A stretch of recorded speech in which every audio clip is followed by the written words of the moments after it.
Algumas dicas aqui para fazer um aquecedor. Estou com 5 metros de chaminé. Então, algumas dicas que o pessoal não dá. Alguns detalhes que são importantes. Aqui você pode ver que eu deixei um espaço para o calor acumular ali e fazer pressão. Aí aqui a câmera onde será abastecido com a lenha. Aqui um forno. Aproveitei e subtraí uma forminha da patroa. E ele é totalmente fechado. Ele vai quase até o final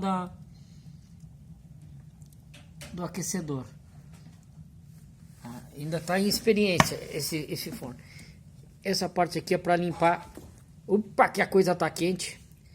Para limpar a cinza que acumula em cima ali, ó. É uma pazinha, tá? E aqui vai coletar a cinza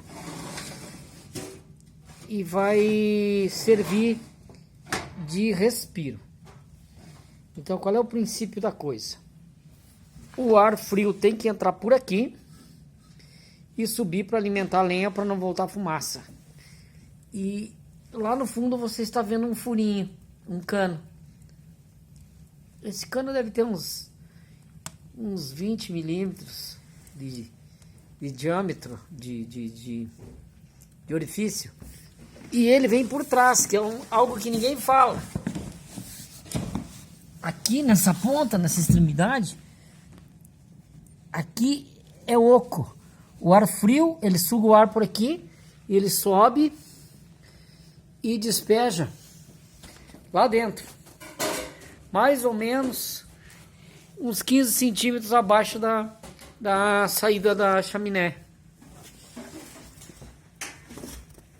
Aqui umas aletas para botar panela, chaleira, alguma coisa, algo do tipo. E aí, meu filho, deixa o inverno acontecer. Enfim, é simples de fazer, não é complicado. Só tem que observar esses detalhes. Entrada do ar para alimentação. Vou abrir a gaveta. Aí ele começa a subir mais oxigênio que vai ser consumido com o fogo, com a chama, pela chama. Fechei ela e ele automaticamente já começa a diminuir. E cuidado o respiro lá atrás, aquele que é para alimentar de oxigênio também. Tá aí. E para concluir, um varal para secar os panos de louça da patroa. Tá aí.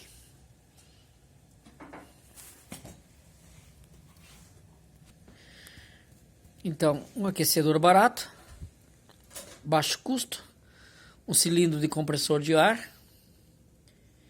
E você vai comprar um aquecedor desse no mercado, estão pedindo 5 mil reais. De 3,5 a 5 mil. Aqui eu devo ter gasto no máximo uns 350 reais.